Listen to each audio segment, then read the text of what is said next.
Okay, good afternoon. I'd like to welcome everybody back to our afternoon session. I'm Jennifer Anderson, Associate Professor of History at Stony Brook University. And this topic is one that's really been of interest to me in my own scholarship. I've done a lot of work looking at the role of many roles of enslaved people in different landscapes, from Jamaica and Belize to my current work, which focuses on the role of enslaved people really helping to develop and reshape agricultural, maritime, and industrial landscapes in New York, and especially Long Island. So today we have two papers that are looking at different dimensions of this. And I'd like to begin first by welcoming everybody. And then I'm going to introduce our two speakers. So this afternoon, the first paper will be presented by Elleza Kelley, who is a postdoctoral associate at Yale University in the departments of English and African American Studies.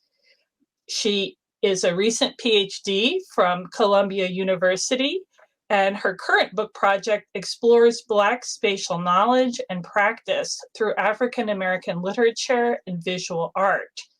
She has written and also teaches on a wide range of subjects, from Black aesthetics and Black geographies to historical fiction. And her published works can be found in Antipode, the Radical Journal of Geography, New Inquiry, Cabinet Magazine, and elsewhere. And then, yes, her paper this afternoon is entitled "The Fences Have Flown: Unsettling Enclosure in Narratives of Black Spatial Practice." Then our second speaker this afternoon will be Max Grivno, who is Associate Professor of History at the University of Southern Mississippi, where he teaches courses on the Old South, slavery, and American economic history. While completing his PhD at the University of Maryland, he worked for several years as a research assistant with the Freemen and Southern Society Project. He's also served as a research historian for the National Park Service and has completed historic resource surveys for Ferry Hill Plantation and the Forks of the Road slave market in Natchez, Mississippi. He's received research fellowships from Gilder Lehrman and the University of North Carolina, and was awarded the Humanities Scholar of the Year by the Mississippi Humanities Council for his work promoting slavery and public history. He's currently working on a book about the last survivors of slavery in the United States. And his paper this afternoon is entitled "Landscape, Memory, and the History of Slavery in Mississippi." And I think now we'll transition to our first speaker, Elleza. Welcome. Hi, thank you so much for that introduction, Jennifer. And thank you also to all the organizers. Thank you to Rafaela. Thank you to Matt and Kat and Paige. This is a really, really incredible forum, and I've heard some fantastic talks already, so I'm just really happy to be here. Okay, I will get started, and I think I'm ready for my slides, Matt, when we get a chance. Okay, great. So let's see if the slide is up. Here we go. In June of 2020, a chain link fence was erected around the perimeter of the White House. Measuring around 10 feet tall, the fence was built to protect the White House from protesters who had taken to the streets during last summer's rebellion. Within a week of its installation, the fence was covered with posters, signs, photographs, and cards memorializing Black women, men, and children killed by state-sanctioned anti-Black violence, from Breonna Taylor to Emmett Till. The fence was converted from a technology of enclosure, exclusion, and privatization into a site for art making, remembrance, accountability, and witness. The fence was remade into an altar, marking and annotating the physical and symbolic space of the White House with its own horrifying truths.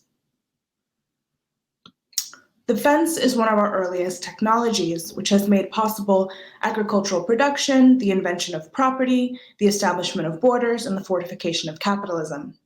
At its simplest, the primary function of the fence is to draw a line or a boundary, to enact separation. From crop row to chain gang, from color line to red line, internal and conceptual property lines course throughout plantation and post-plantation landscapes in the Americas. In particular, fences and gates, like cages and prison bars, have long been a mechanism of racialized enclosure, enforcing borders and reifying taxonomies. Fences gave shape to the American landscape during slavery. As Stephanie McCurry notes of the antebellum Low Country, the plantation landscape was one, quote, dominated by fenced enclosures, end quote. This landscape of enclosure consolidated white patriarchal authority over the land, and as Stephanie Camp summarizes, quote, fences became symbols of the Old South's gender, race, and labor relations, end quote. Immediately after slavery, the fence marked ongoing attempts to restore and maintain this old Southern order. I know that's kind of hard to read, sorry. Recalling his journey through the Black Belt in 1898, W.E.B. Du Bois wrote, quote, I think I never before quite realized the place of the fence in civilization, end quote. For Du Bois, the presence of a fence signaled property and propriety. Where there is a fence, there is culture and diligence. There are well-kept rooms and fat beds and laughing children. There is lordship, there is ownership. For Du Bois, what is unfenced, the majority of the land occupied by Black people in the Black Belt, is crouching, ugly, cheerless, dirty. There one finds tenants and sharecroppers. One finds the landless. Where there is a fence, excuse me, where there is a fence, a particular kind of subjectivity is possible, a subjectivity achieved through ownership, lordship, and the capacity to produce and manage one's household, a lordship that extends to household and kinship structures, wherein the patriarch reigns over his subjects, productive women, children, and enslaved people. The fence, however, goes beyond the mere separation made possible by the line. The fence encloses, privatizes, excludes. It creates spatialized hierarchies and relations of power. If the line marks difference, the fence makes both community and captivity. As such, the fence is historically a technology of discipline as much as it is one of agricultural and economic significance. Enclosure certainly makes possible the capitalist transformation of land and the destruction of the commons, but it is likewise a distinct feature of the carceral landscape that arrived with the Enlightenment and with what Michel Foucault has described as the disciplinary society. Like enclosure, Foucault locates the emergence of the disciplinary society between feudalism and capitalism, specifically in the 18th century.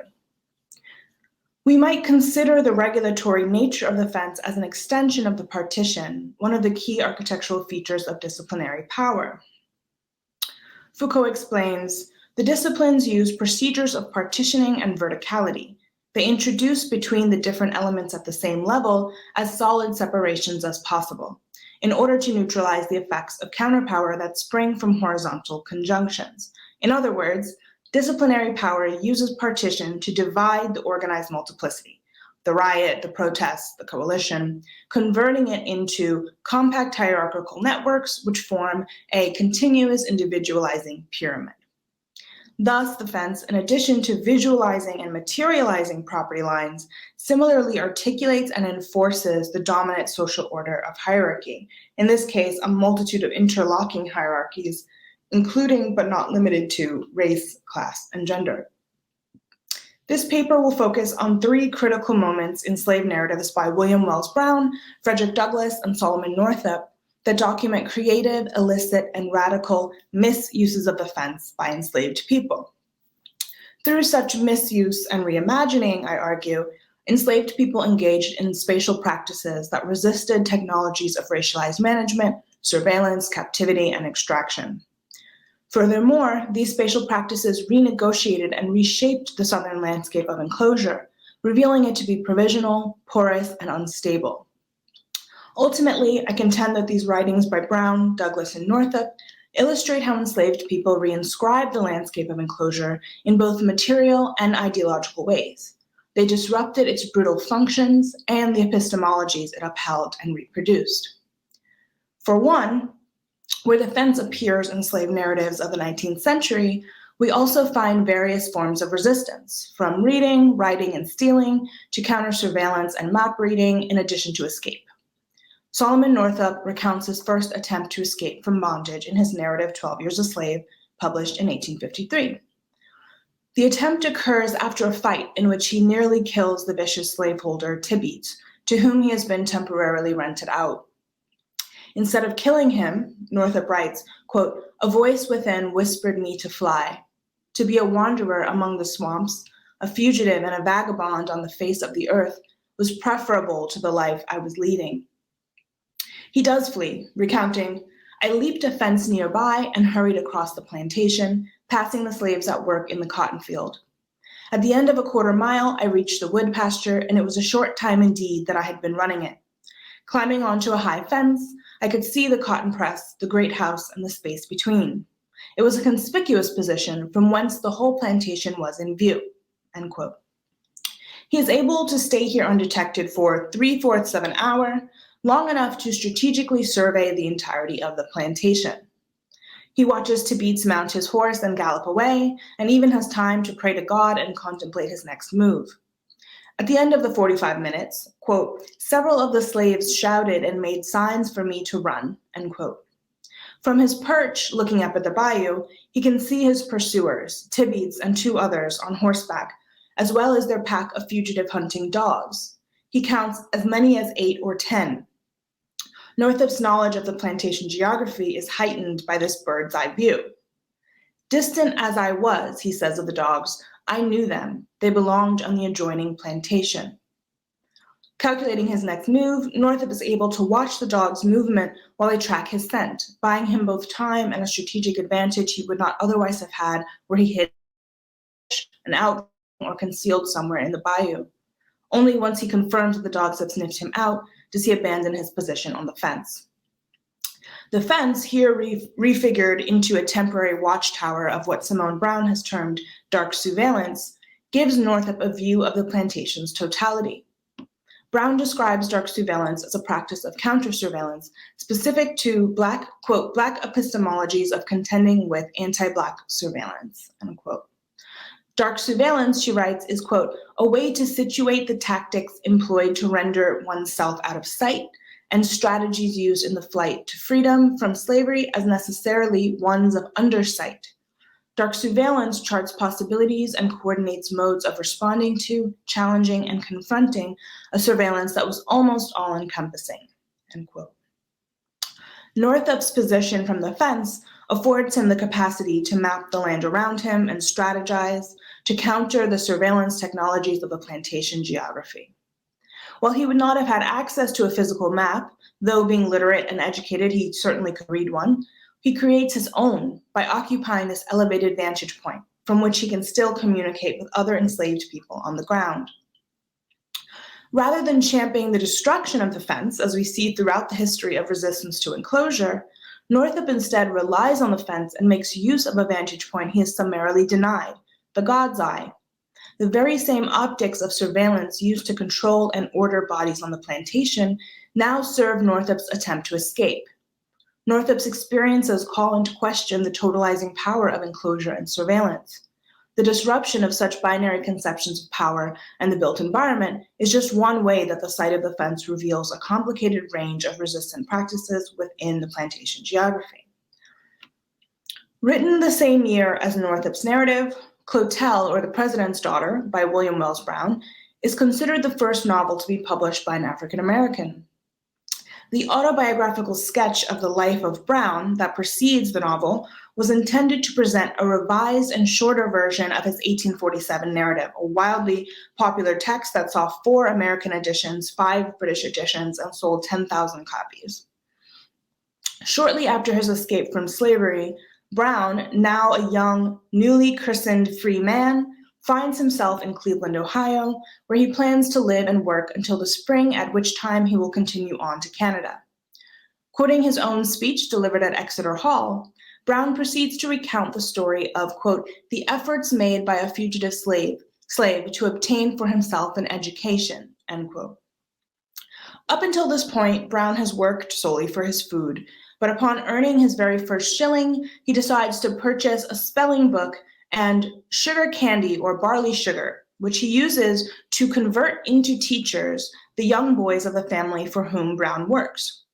He explains how he received reading lessons in exchange for sugar candy over the course of about 3 weeks. He supplements these lessons by standing below the window of the schoolhouse, listening to classes and catching glimpses of letters and words. "Before I left that place, I could read," he writes. But the matter of learning to write posed more of a challenge.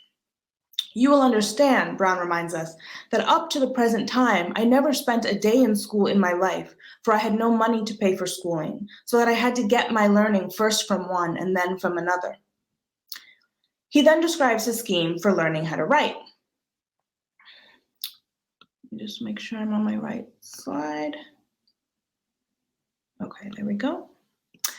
"I carried a piece of chalk in my pocket, and whenever I met a boy, I would stop him and take out my chalk and get at a board fence and then commence. First, I made some flourishes with no meaning and called a boy up and said, 'Do you see that? Can you beat that writing?' Said he, 'That's not writing.' Well, I wanted to get so as to write my own name. I had got out of slavery with only one name. While escaping, I received the hospitality of a very good man who had spared part of his name to me, and finally my name got pretty long, and I wanted to be able to write it. 'Now what do you call that?' said the boy, looking at my flourishes. I said, 'Is that not William Wells Brown?' 'Give me the chalk,' says he, and he wrote out in large letters, William Wells Brown, and I marked up the fence for nearly a quarter of a mile trying to copy, till I got so that I could write my name. Then I went on with my chalking, and in fact, all board fences within half a mile of where I lived were marked over with some kind of figures I had made in trying to learn how to write." This passage reveals just how important education, and specifically writing, was to Brown, a thread we can trace up to the present writing of Clotel. Written communication certainly seems important to Brown, but here he emphasizes his name, that record of who he has become both in and after slavery. Despite a lack of paper, of ink, of schooling, or of money, despite being Black and a fugitive just barely out of slavery and still in danger of returning, Brown makes use of the landscape to engage in a practice over which the white elite believed they held dominion. In this story, though perhaps exaggerated, he reassesses the necessity of certain conditions for the act of writing, insisting that writing can happen anywhere. The image Brown conjures of all board fences within half a mile marked over suggests that his radical act has actually transformed the landscape, has marked over and perhaps against the very markers of human life in the neighborhood. Brown, the first African American to publish a novel, writes into a literary space, certainly, but long before that, he writes into literal space, his name. Whereas Northup takes up the surveilling gaze, Brown takes up the mark-making of self-ownership and self-determination. Both trouble the easy directionality in politics typically assigned to such gestures. For Northup, the surveilling gaze is used to subvert the all-seeing optics and violent containment of the plantation, while for Brown, the naming mark underwrites his freedom and reveals his own capacity to change the world around him, something he will bring to his political and literary career to eventually help undermine the institution of slavery. Yes, the board fence may signal enclosure and direct one's path, but it also bears the rogue and radical inscription of a Black genius not meant to write at all, let alone to write and publish a novel. It also bears the inscription that points to other paths, other ways of being in space, other unruly uses and subversions of the existing geography, suggesting that it does both more and less than keep us in our places. The marked fence is a material record of Black spatial praxis, a testament to the fact that what we take to be knowledge is only one thing, one type, one order, that in fact there are many more forms of knowledge production and pedagogy happening outside and on the run. We see an almost identical story in the 1845 narrative of Frederick Douglass, who recounts learning to write in the shipyards of Baltimore, where he lives as an enslaved servant to the Auld family. By this point, Douglass has resolved to run away and determines to learn to write so he can write himself a pass. The idea as to how I might learn to write was suggested to me by being in Durgan and Bailey's shipyard, and frequently seeing the ship carpenters, after hewing and getting a piece of timber ready for use, write on the timber the name of that part of the ship for which it was intended.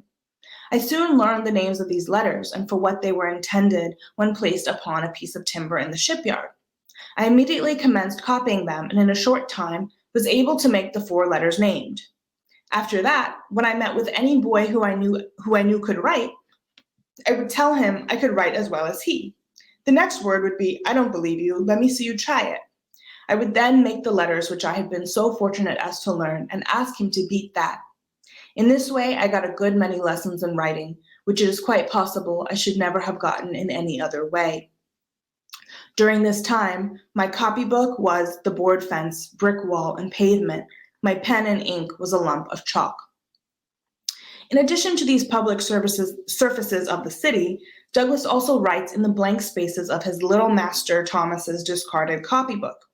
Like the excess blank spaces, the unnoticeable surfaces of the outdoors become writing surfaces into which Douglass absconds and of which he makes creative use.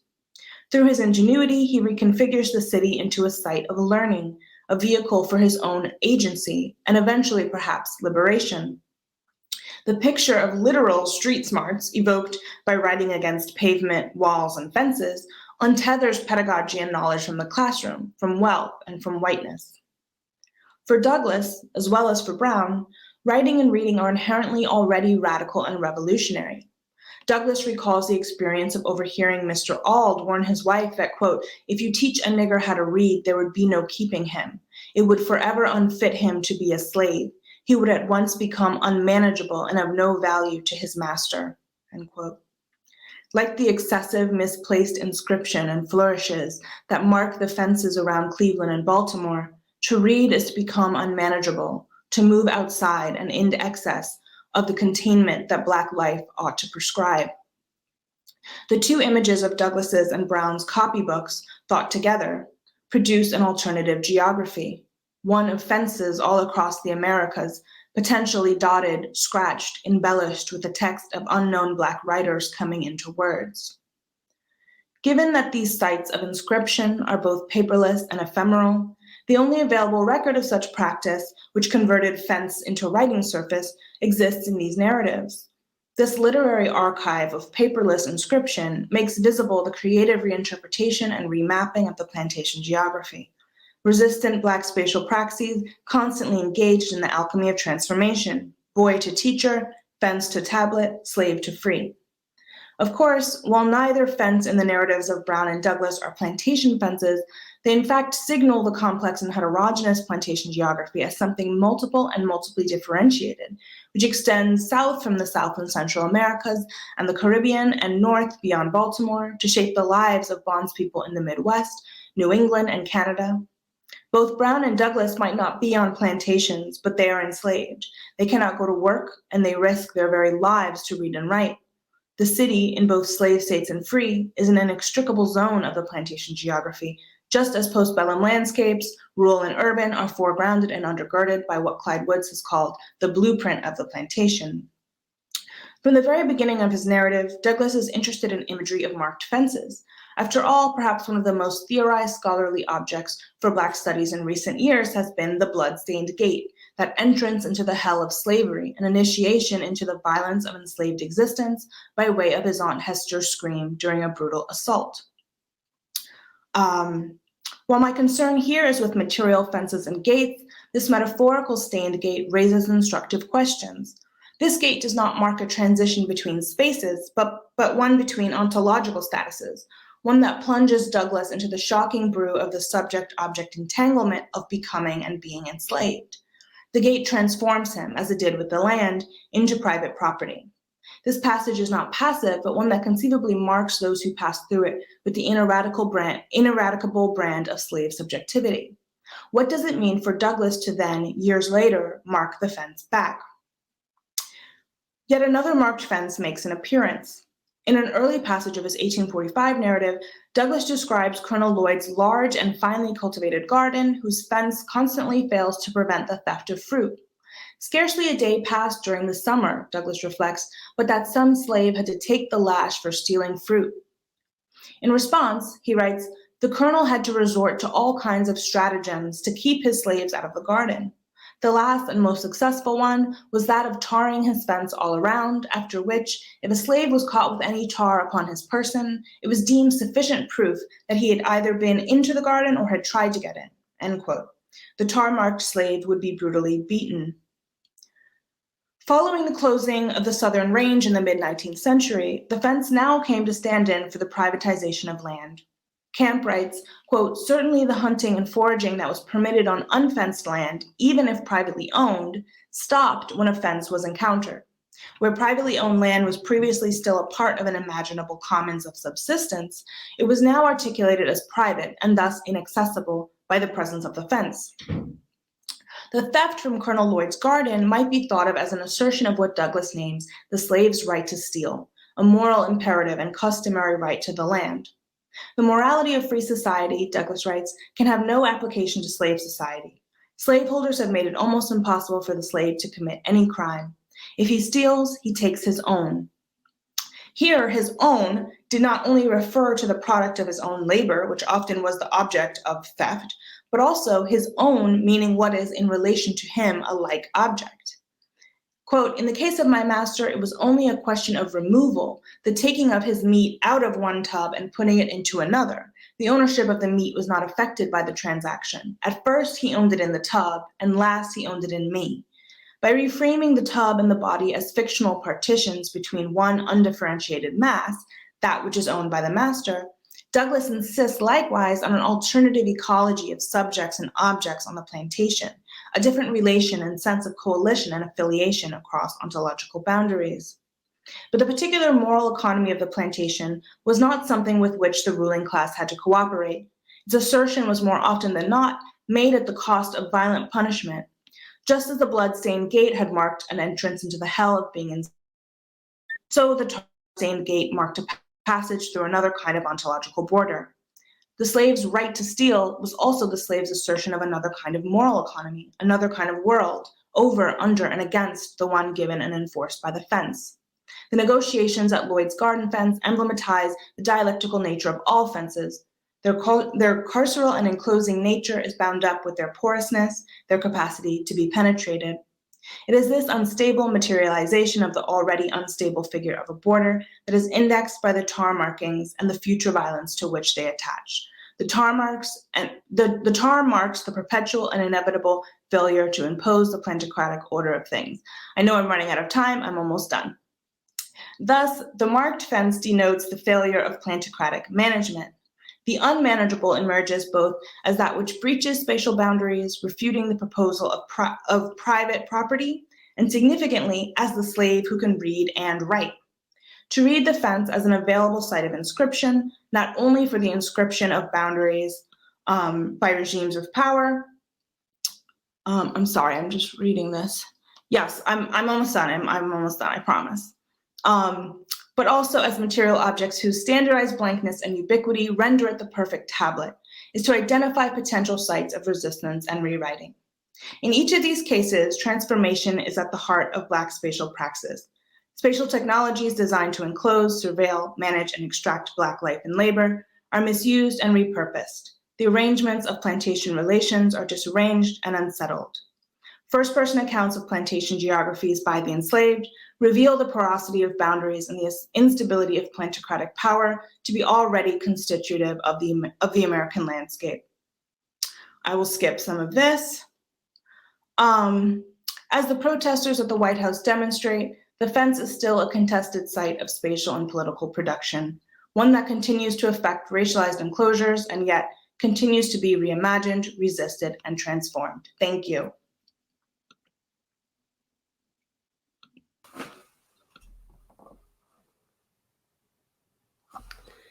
All right, good afternoon. I want to echo Dr. Kelley and to thank the event organizers and my co-panelists for this event. Andrew Jackson Mobile, New Orleans, California Jernigan, and that is a name, was born on a plantation near Moshuleville, Mississippi in February 1853. The name foisted upon him by his master, who had decamped for California shortly after Jernigan's birth, may have been unwieldy, but that name and the life of the bondsman who bore it brought together many of the strands of history that shaped eastern Mississippi. Indeed, it was Andrew Jackson, the 7th president, who had spearheaded the campaign to remove the Choctaw from Mississippi, leaving behind little of their culture besides place names like Meshulaville, which is named for the Choctaw chief Mushulatebe. Like many people in Noxubee County, Jernigan's life was molded by migrations, markets, and the political culture of Jacksonian America. His mother came to the Mississippi Black Belt with the Ruff family of Abbeville District, South Carolina.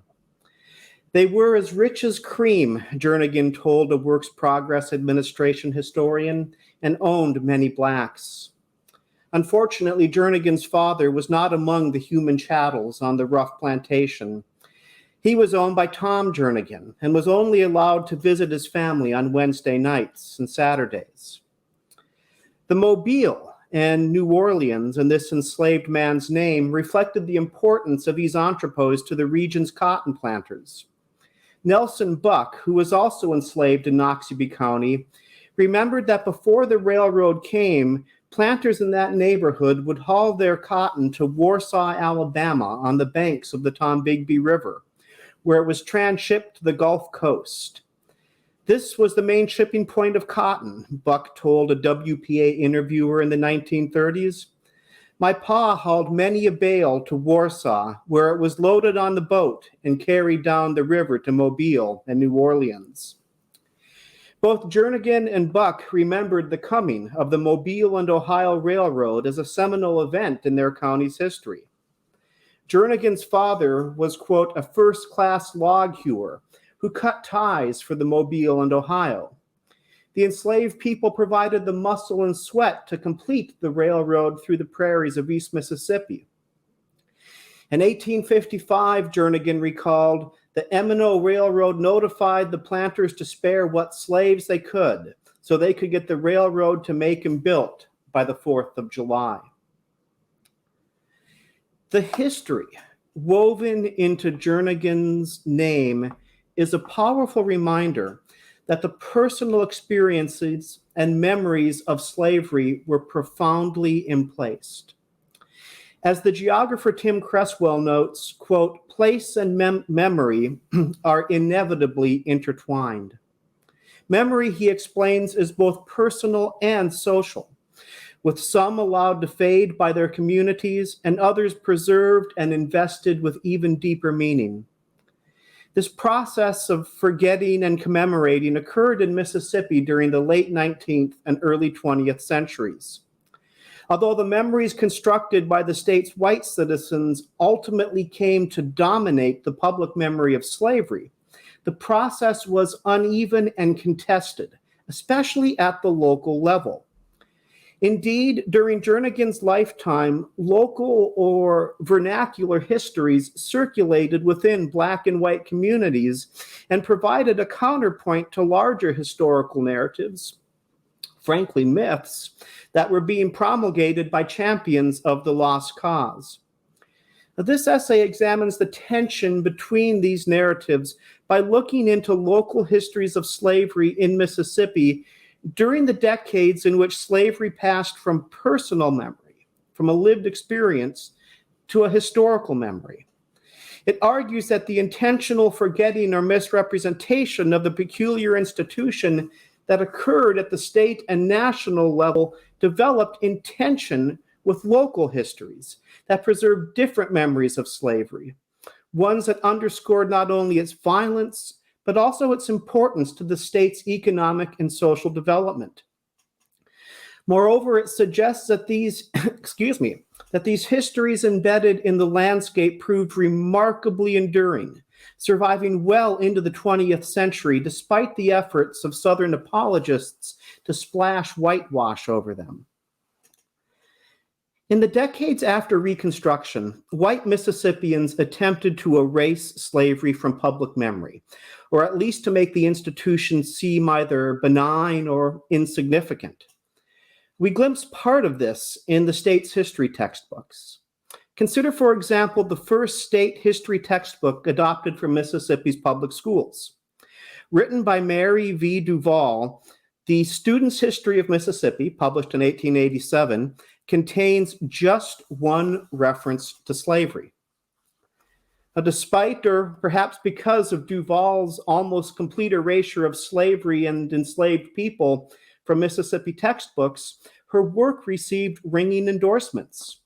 The state superintendent of education, J.R. Preston, declared that the work was, quote, replete with just such facts as should be presented to every child in the state, and that it would be, quote, invaluable in training our children to become patriotic citizens. J.A. Rainwater, who was the superintendent of public schools in Panola County, declared, without irony, that works like this were essential, quote, if we wish to hand down to our children, unimpaired, the lives and labors of those who founded and sustained our great Commonwealth. That's a strange comment to make in a state where enslaved people and formerly enslaved people had been a majority of the population and a mainstay of the workforce since the 1840s. Duval revised and expanded her textbook 5 years later to reflect the ratification of the Constitution of 1890. Writing in the shadow of that document, which systematically disenfranchised Black voters and paved the way for Jim Crow segregation, it's not surprising that Duval once again ignored the centrality of slavery to the development of Mississippi. While she recognized that the controversies over slavery led to secession, Duval insisted that the enslaved were simply onlookers, that they were not engaged in any significant way in the war. The Emancipation Proclamation, she wrote, had, quote, no practical effect whatever, for the slaves remained contentedly with their masters until after the surrender at Appomattox. Although, quote, many feared that the state would be racked by what she called the horrors of insurrection, Duval assured her readers that, quote, in no instance was this so, and no portion of the population was more peaceable and law-abiding than the Negroes. Such sentiments were hardly new. Since the antebellum period, masters and mistresses had sought to enshrine this view of slavery. Some of their earliest attempts to do so occurred not in textbooks, but in cemeteries. Cemeteries were some of the earliest shrines that they constructed to the lost cause. Now, for some, the death of an enslaved person became an opportunity not only to celebrate their devotion, but also at the same time to reflect upon the slaveholders' magnanimity and the inherent justice of slavery. In the 1850s, a writer working under the nom de plume Catherine Conyngham waxed poetic when describing family graveyards outside Natchez, Mississippi. They were, she reckoned, quote, gems of funereal beauty, where buried affection and hope and faith wait for the resurrection beneath the mournful shade of cypress, elms, and willows. The cemetery for the enslaved was within a stone's throw of the resting place of their captors and was, quote, scarcely less picturesque. Behind a whitewashed wall, the Africans and African Americans had planted, quote, the rose and the lily, the violet and the verbena upon many of the graves. Conyngham was especially impressed by the headstone that the planter had erected to, quote, good old Peter, a faithful servant who had served the family some 97 years. I learned that he had been in the family 3 generations, she wrote, and that for the last 30 years of his life, he had been exempt from all duties, except such as he chose voluntarily to perform. The biblical passage at the bottom of the stone struck an even deeper chord. Well done, good and faithful servant. Enter thou into the joy of the Lord. As Conyngham pondered the text, she mused that all people, whether, quote, monarch or slave, were bound to be faithful servants in their own ways. Oh, that I also may have it inscribed upon my tomb, she concluded, that I have been a good and faithful servant, in my sphere wherein my Maker has placed me. Beginning in the 1920s and 1930s, the deaths of former slaves afforded defenders of the lost cause yet another opportunity to burnish the memories of the Old South and to sentimentalize the master-slave relationship by interring freed men and women alongside their former enslavers.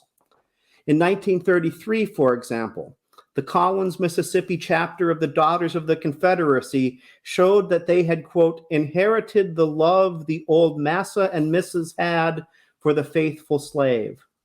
That year, they, quote, lovingly granted the last request of an old slave in their midst, that they might bury him by the white people's side and place a marble stone at his head. Thus, by the time that Jernigan was recounting his personal history to WPA interviewers in the 1930s, white Mississippians were attempting to write their own version of the history of slavery, some cases in textbooks, in other cases in cemeteries. And this was a version of history that whites were also attempting to commercialize. In the hands of people eager to boost tourism, the landscapes that Jernigan and the enslaved had shaped were now commodities to be consumed by tourists. In 1940, for example, the Collins, Mississippi News commercial invited readers to drive north on U.S. Highway 45, one of the, quote, newest all-paved thoroughfares, and to bask in the, quote, refreshing pools of sunshine and shadow along the Pilgrimage Trail in Aberdeen. There, in the prairies that Jernigan's mother and father had broken, tourists would have, quote, many an enthralling glimpse into Mississippi's picturesque youth. Still, the whitewash that some Mississippians were attempting to splash over their state's history was too thin to ever cover the stain of slavery.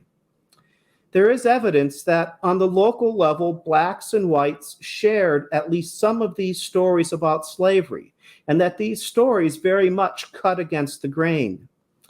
In 1934, for example, the editor of the Enterprise Journal in Macomb, Mississippi, described a recent conversation with a person, quote, whose mother and father had been separated, with one sold to Mississippi and the other to Virginia. Imagine, the editor continued, sons and daughters and parents and grandparents separated on auction day, never to lay eyes on one another again. Breaking from romantic narratives of the Old South, and perhaps moved by his encounter with a person whose family had been torn asunder, the editor confessed that there had been, quote, thousands of such cases in Mississippi, and that his countrymen had, quote, fought to uphold this condition, and the finest traits of nobleness and patriotism were sounded as reasons for this fight. By the 1940s and 1950s, Southerners were aware that the ranks of the enslaved were dwindling to the point where they would soon disappear. In 1953, a different editor with the Enterprise Journal lamented that when, quote, he was a lad, he knew many colored people who had lived through the days of slavery. Indeed, he remembered that as a youth it was, quote, not unusual to meet ex-slaves. Youngsters today seldom have this opportunity, he concluded. For even though there are some who still live in and about here, they are few and far between. So at this moment, when slavery was moving from a kind of personal memory, a lived experience, to something that was only being told in stories, there was this effort to preserve those older, I think, more granular and localized histories of slavery. And many of those were rooted in places. I'll give you some examples.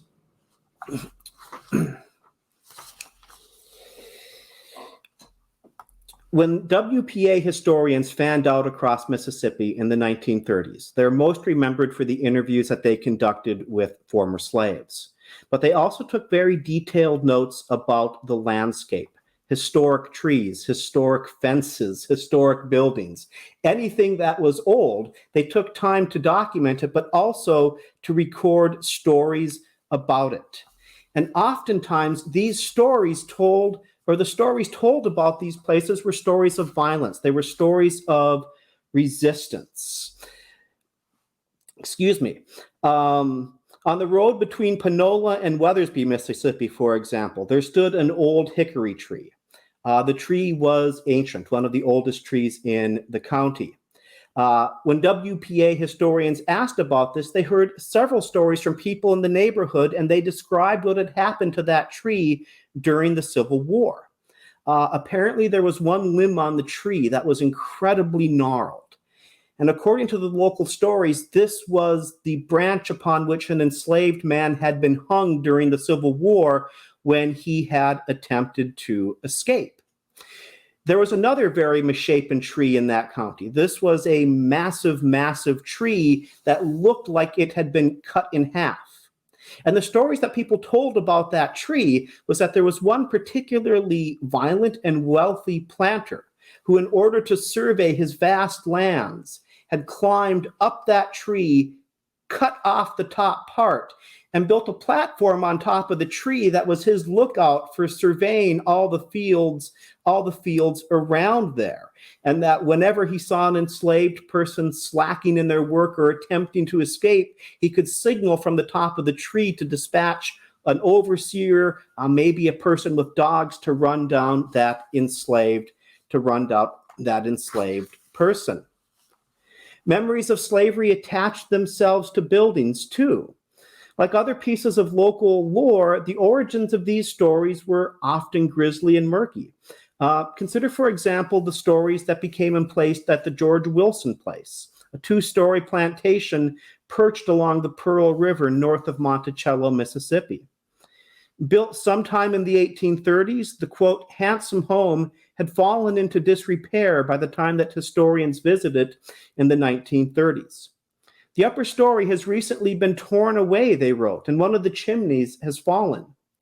Still, you could marvel at the intricate woodwork. You could see the signs of wealth, but you could also see bullet holes in the wall. You could see blood stains on the war.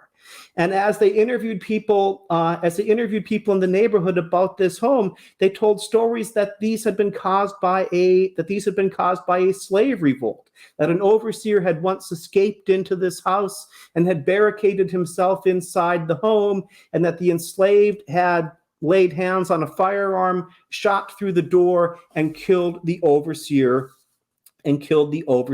there.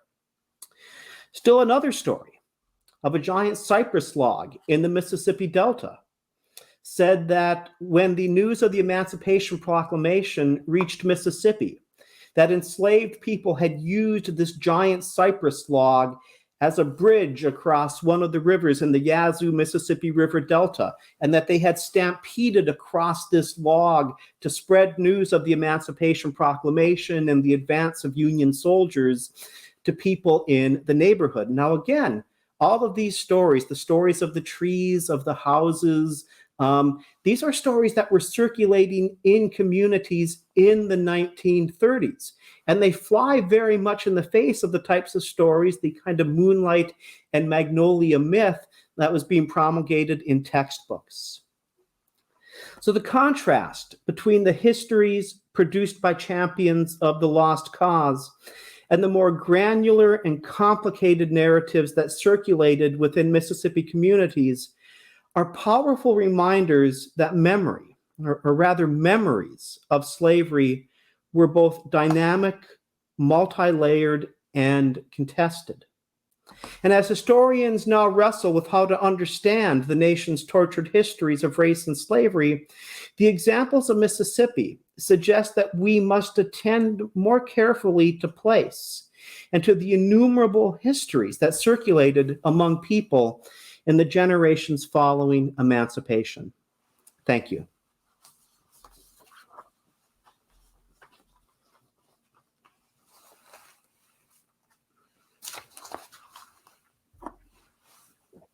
Okay, I think both of our speakers are joining us here for some conversation. And to all of our listeners, please feel free to add any questions you'd like to pose in the chat, and I will share as many of those as we can get through.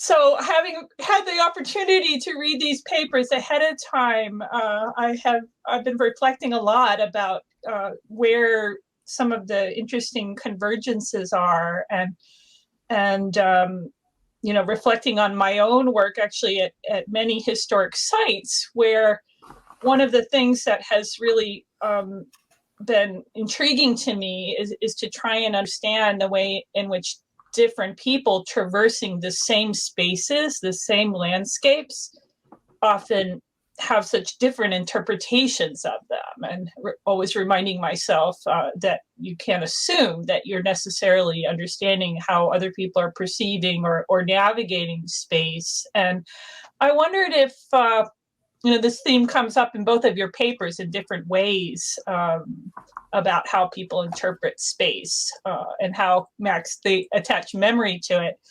And I wondered if each of you could speak a little more into that, about where you see, you know, different people having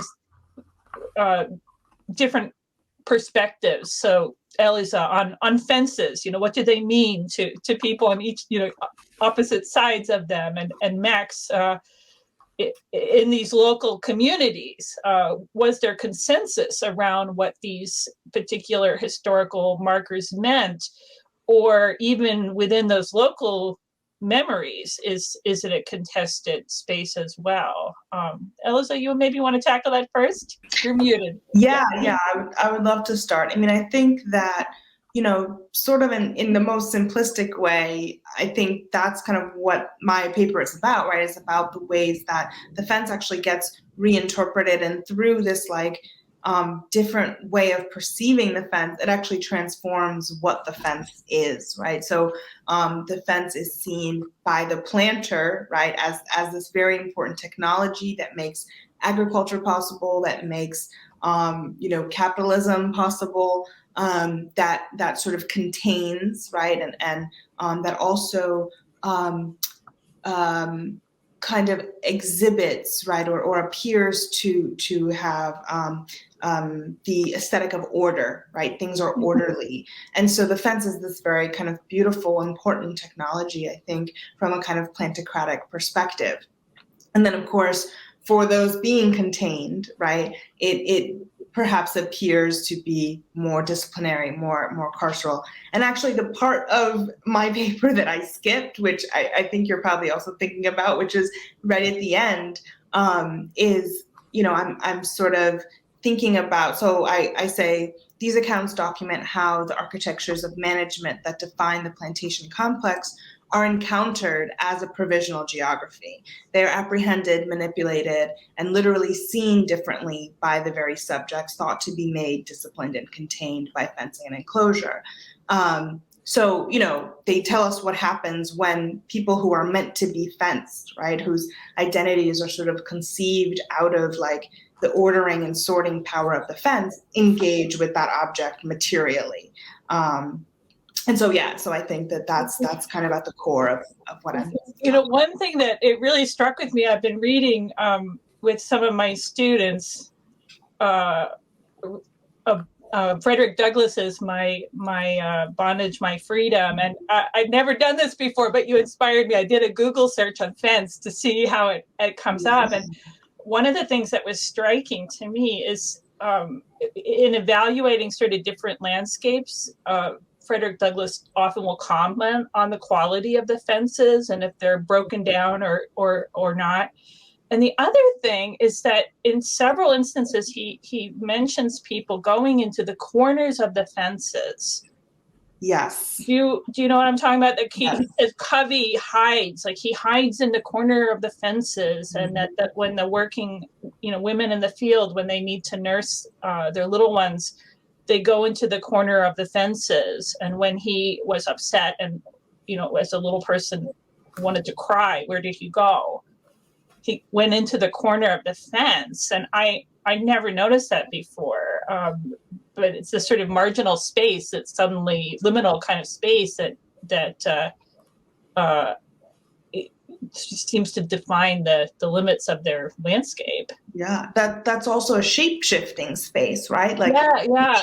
uses it for violence. Covey uses it for his own surveillance, but then it also is a space that can be safe and can be protected because it's outside of the surveilling gaze. And this is something that Catherine McKittrick writes about, and Stephanie Camp, and when she's thinking about rival geographies, and Jenny Sharp, right? These sort of the interstices, right? These sort of like crevices of the plantation geography become animated and become used in these different ways, and they have a kind of multiplicity of uses for different purposes. Yeah, I like how you turn the surveillance function on its head as well, which comes up in Max's paper too. Max, you want to tackle that before I see if there are other questions? Yes, when we discuss kind of multiple perspectives on the landscape, and in the case of my work, it has to do with landscape and memory. One of the greatest challenges that I run into is the fact that the sources that I rely on are invariably sources that survive through the work of white local historians. Now, in some cases, they will be very explicit that they spoke to a Black centenarian or the oldest Black person in the community, or to the person who claimed to be the last survivor of slavery. They make it clear that they're passing along a story that they've heard, but it's a story that may have been filtered. It may have been edited. Now, in many ways, these stories, nevertheless, it's clear they don't fit into the white writers' preconceived notions of what slavery was, right? And they do record that, but one of the real challenges, again, is the kind of loss of the original Black voice in many of these stories, which it's hard to really tease out fully the multiple meanings. But one of the things that is interesting is that, again, as I mentioned, with the WPA histories, we remember the interviews with the formerly enslaved, but in the case of Mississippi, there are 150 boxes of field notes. The vast majority of these have nothing to do with the enslaved. They're commentaries about old trees, old landmarks, old homes, that sort of thing. But you can find those moments where they have been interviewing white people in the neighborhood who will talk about this tree or that house. And then you start flipping through the interviews with formerly enslaved people, and you see the same story there, right? So you can kind of surmise that these stories were circulating within the community. Often they seem to be quite similar at times. Oh, interesting. So. That actually segues beautifully, Max, to one of the questions audience members posing. From Pauline Kolstad Gonzalez asks, have the memories that you're presenting from the 1930s been incorporated into mainstream textbooks? If you're referring to the WPA interviews, yes, many of those have. But just looking at the examples from Mississippi, they might draw upon interviews done in the 1930s in the state history textbooks. But again, those really detailed, kind of granular local stories that might be preserved outside the WPA narratives. No, they haven't. And then a question for Elleza. Did Frederick Douglass mention any fences in Haiti, or did he see this as a true free Black society when he was in Haiti? So I actually don't know. That's not something that I've looked at. That's a really great question. But I would say that I think part of what my paper is trying to get at, and my larger research around the fence and around narratives of enclosure, is that there isn't this sort of clean dichotomy or opposition between a free society or freedom, or even a free Black society, and fencing and enclosure, right? So in a lot of these examples, I'm thinking about Northup, for example, right? He actually uses the fence, and he uses it to aid in his escape, right? And I think that what sort of in my dissertation chapter that this comes from, I talk a little bit more about this, but there are a lot of instances where we see Black communities and Black societies and maroon communities, right, actually relying on forms of enclosure and forms of fencing to sustain themselves and to protect themselves from white supremacy, right? And we see this a lot with kind of like one of the books I talk about is Their Eyes Were Watching God, right? And so in that case, we have Black women, right, for whom actually the fence is something that kind of protects and maintains. And so I think that part of what I'm interested in is this kind of more complicated, slippery space that the fence sort of comes into as a material object. But I would be really curious to find out whether he mentions that and what that might mean for him. So thanks for that question. Interesting. One of the things that really struck me in your paper, Elleza, was the use of the fence as a canvas, as a writing service. And for me, it kind of evoked these stories of hobos writing like secret symbols on fences and doorposts and creating, a secret landscape and the contemporary practice of tagging. And I wondered, did you have thoughts about that idea of sort of marking space? Yeah, so I mean that's sort of what my project is about, and I'm thinking about other spaces, not just the fence. I'm thinking about the block, the city block. I think about apartments. I think about the train. I think about the rooftop. So yes, I'm definitely thinking about that. In particular, though, this question of sort of marking space, I think we not only see this in kind of 19th century slave narratives, this sort of like trope about kind of learning how to write on these non-paper surfaces, right? But I think we also see a lot of this kind of, it raises questions of meaning and of legibility, right? So what you say about the sort of symbols creating this kind of hidden, almost a hidden geography, right? But also a hidden language, right? That requires a certain kind of literacy. So I'm very interested in this kind of like affective literacy, right? Or different kinds of literacy that are produced that happen kind of within communities, right? Or writing in marks that are not meant to necessarily produce meaning, right? Or that they're communicating with spirits, for example, right? Like the practice of sort of covering your walls with newspaper, right? So that the spirits and the haints will come and they'll have to read every word, right? So there's this way that it kind of breaks up the relations that we normally think of when we think about reading and writing. So I'm really interested in that, and I think tagging is like a really good example, especially when you think about sort of who's meant to read it, right? And what are they meant to understand, right? Are you transmitting information the way we understand it in a more kind of mainstream sense, right? Or is it transmitting something else, right? And also I'm interested in that line between the drawing and the sketch, right? And the image with the letter and the writing. And so the flourish that Brown talks about is really something that I've been thinking a lot about. So yeah. Thanks. Yeah, I think you can also look at the landscapes created with, different artifacts, and in the Caribbean, like what plants were planted in certain areas around the garden and around the house that had different spiritual significances, and if you knew how to read them. Yeah. So I have go ahead, Max. Yes, if I may, I had a question for Dr. Kelley, and this might be outside the scope of your work, but it kind of reflects my background as an agricultural history nerd.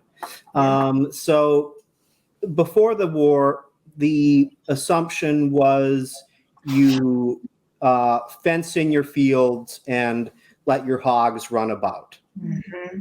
After the war, they flipped that.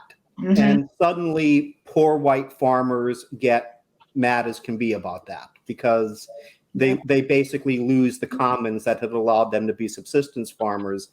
And at times there seems to have been, in some of the, I know that most agrarian movements broke along racial lines, but there were efforts to find kind of common ground from time to time in some of those organizations.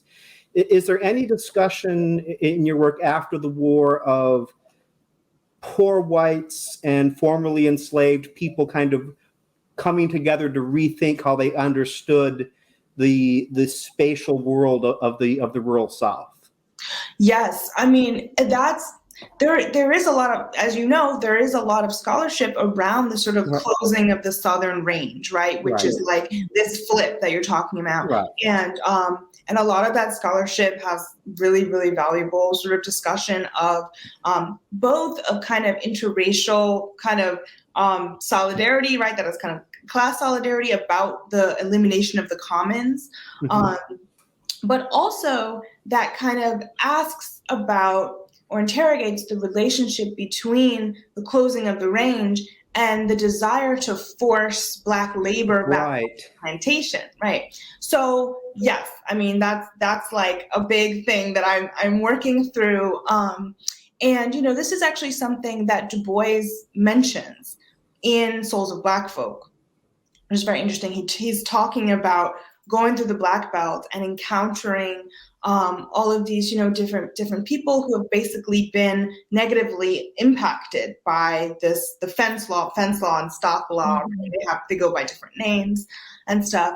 But so, yes, definitely. I think that's definitely there, and that's really important to this story, because it's also about the way that it's not just a Black story, right? But it's a story about the elimination of the commons. It's a story about the enclosure of the landscape, right? And then what is made sort of after enclosure or in the kind of afterlife of enclosure, which is what we live with now. So, yeah. Thank you. Now we have a question in the chat here from Laura Knott for Max. Did the stories of the 1940s and 50s also flatten the variance among the landscapes of Mississippi, the Appalachian foothills, the Delta, the Gulf Coast region? Did the effort of unremembering make Mississippi seem more culturally unified than it was? That's a very good question, and it's funny because everybody sort of assumes, at least people who aren't from Mississippi, that Mississippi is the Delta, right? That everybody in Mississippi somehow lives in the Delta. I don't want to say it obliterated regional differences, but it simplified them. That Mississippi became the kind of one domain was the sort of Delta writ large. And the Delta could include anything from Natchez all the way up to Columbus, all the way up to Memphis, which is essentially to say it broke the state up into one domain, which was the domain of the planters. And then there was another domain, which was the domain of poor whites. So what it basically did was in simplifying that geography, it simplified the experiences of Mississippians. It assumed that if you were white and you lived in one part of the state, you were a planter or somehow connected to the planter class. It could be as a manager or some such thing. And if you weren't from that part of the state, if you were from the foothills or the piney woods, then you were probably working in a lumber camp. And what's kind of interesting is when that happens, the experience of Black people becomes the experience of sharecroppers on postbellum plantations, and the white experience gets simplified to either being that of planters or, you know, to use the local vernacular, a peckerwood, right? A poor white who's out there scratching out a living in the pine forests. So they don't obliterate the differences, but they greatly simplify them geographically. Interesting. And then I have a question for Elleza. Norbert Holter asks, can you say a little more about the sketch, the drawing, the flourish meaning that you were talking about a moment ago? Can you expand on that? Yeah, definitely. So I will say that I do literary studies primarily, and mostly what I work on is actually contemporary literature and art. And so, this chapter is very important to my work and to thinking of sort of a genealogy of Black spatial production and Black spatial knowledge. So one thing that I'm really interested in is how, when we read literature and visual art together, right, what it kind of triangulates about Black spatial knowledge, right? So how have Black people been thinking about space and thinking about arrangement and thinking about form, right? And what can it tell us about these sorts of unsanctioned, informal kind of spatial production that I've been tracking? So one reason that I'm interested in the sketch or the drawing, or where the sort of word kind of turns into the symbol and the drawing, is in that kind of triangulation, right? Where I'm thinking about what can this tell us about form and space.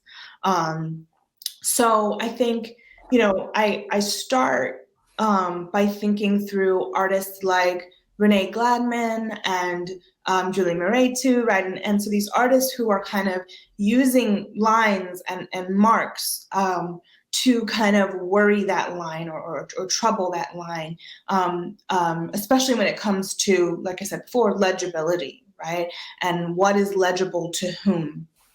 I also think that I'm interested in the sort of traditions of spirit writing and spirit drawing that Gray Gundaker and Robert Ferris Thompson, right, have sort of talked about. And in that sense, right, it forces us to kind of unthink writing as only something that is meant to produce letters and produce text and produce words, right? And that writing is something that actually might go beyond just the production of certain kinds of knowledge, right? So, like I talk about in my paper, I'm interested in kind of what other kinds of knowledge are indexed when we look at how the fence is used, right? What other kinds of ways of seeing and ways of thinking are revealed when we look at these creative misuses, right, and reinterpretations of the given landscape, right? So that's a little bit about my sort of interest in looking at those things together. And some of the texts that I've been looking at too are, for example, John Keane in Counter Narratives, which is a book that came out in 2015, writes this story about an enslaved girl during the Haitian Revolution who has these kind of spiritual moments where she draws on the walls of her master's house with these little pieces of charcoal, right? And so I think, I'm grasping at kind of what is that relationship between inscribing upon space, right? And what it tells us about how people are thinking outside of the designated purposes for what a space is supposed to be, right? What it's supposed to do, what the master's house is supposed to do, right? What a fence is supposed to do. How can we go beyond that and think about other kinds of uses? That's so interesting. Yeah, Max, you. Oh, so I didn't see any other questions queued up, so I thought I'd ask Dr. Kelley another question. Good, and then I have one.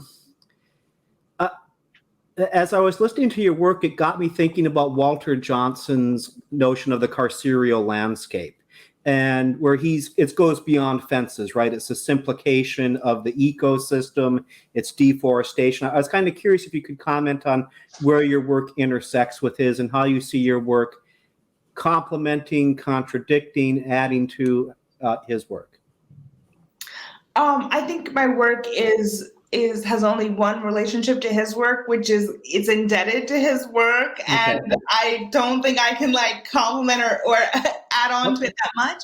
But I do think, his work is really, really important, especially his writing on the environment and his writing on sort of the ecology. I mean, he has helped me think a lot about, for example, what is a plantation geography, right? Where does it end? Right? Where does it begin? And sort of thinking beyond just the fenced in kind of plot of land, right? But actually thinking about the swamp, thinking about the rivers, thinking about the forest, right? So thinking these more expansive ways about sort of what even constitutes a plantation geography, right? And how does it sort of unfold, and how does it appear in other places that are not simply, you know, the more traditional understanding of a plantation is it's a fence, it's a big house, it's slave quarters, and that's it. It's fields, right? And that's it. So that's just one way that, you know, I find his work so incredibly useful.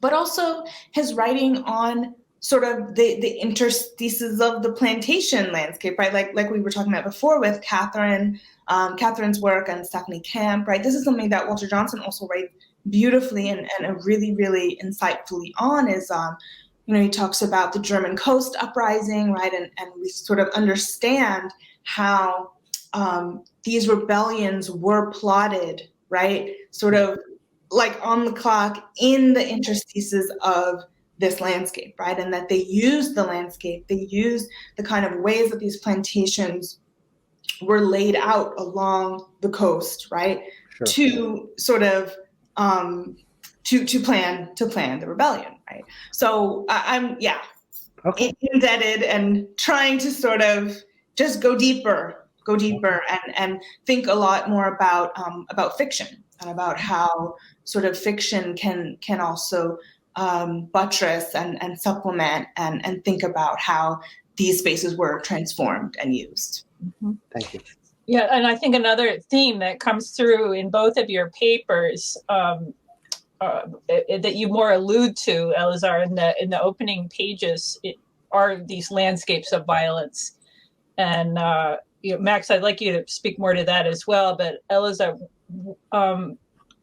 particularly since your work goes into the 20th century, and I'm wondering, you know, how do you see your scholarship intersecting with carceral studies? Well, I think that the project begins by asking, right, how are people engaging with carceral architectures, right, with these architectures of management, of surveillance, of extraction. And so I think that actually really animates the whole project. And so for me, even making that move from the 19th century into, you know, sort of the mid-century and then up into the present even, right? For me, tracing the persistence of a plantation geography or of what, you know, the plantation blueprint, as Clyde Wood says, right? It is actually like about tracing a carceral, right, sort of geography. And it's a particular type of, I think, carceral landscape that the plantation sort of produces in the Americas, right, and in the United States, which is the focus of my work. And so I think, you know, what we're looking at are architectures of carcerality, right? I when I'm looking at apartments, I look at kitchenettes and project buildings in Chicago, right? We're talking about carceral architectures, right? And yes, they have this racialized dimension that we can trace back to the plantation. We can trace it back to racialized enclosures. But first and foremost, right, these are carceral geographies. And, you know, Du Bois in Souls of Black Folk, Du Bois actually makes this connection between the fence and the stocks, right? For him, the stocks are another fence, right? Mm-hmm. So the fence is already this kind of, in the, you know, Foucauldian sense, right? The fence is already a part of this disciplinary technology, perhaps not as obvious as the cage, right? Or as the stocks, but the fence is an outgrowth of that.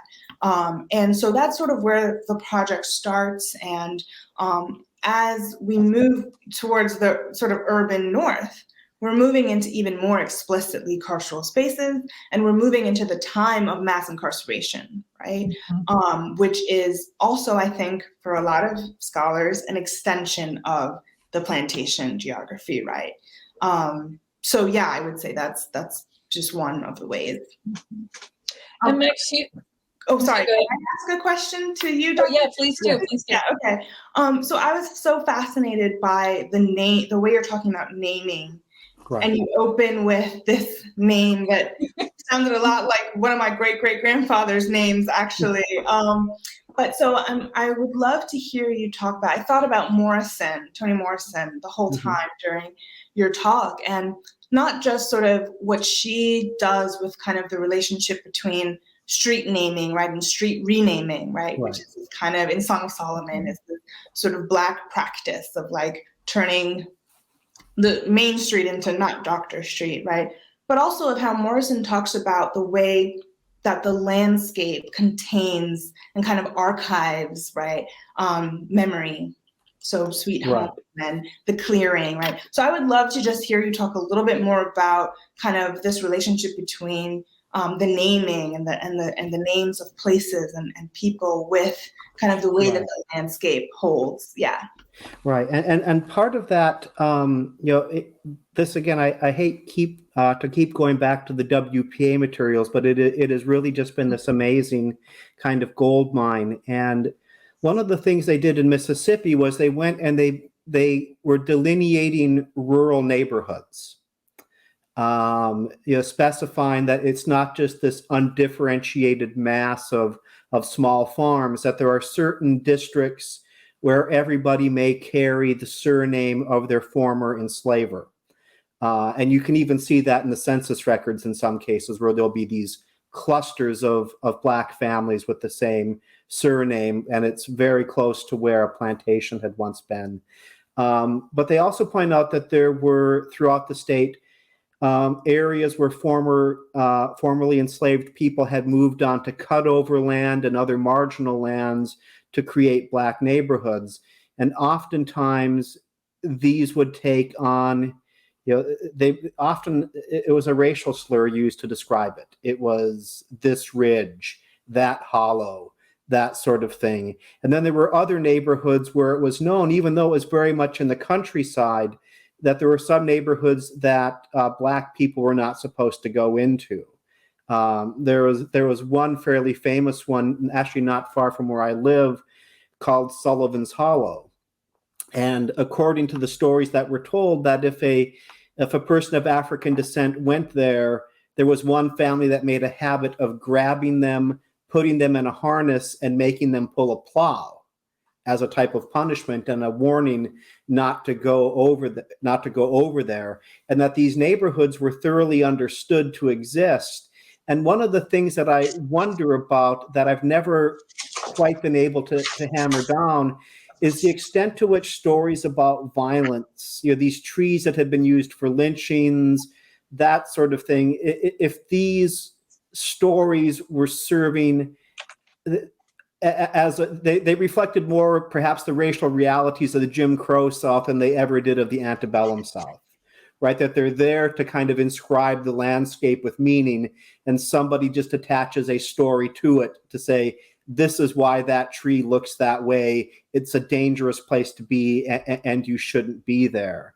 So I think there's that function, but that's the one area where it's really hard to dig down into the sources, because the sources really often stop at the at a white WPA historian, right? And I can't get past that.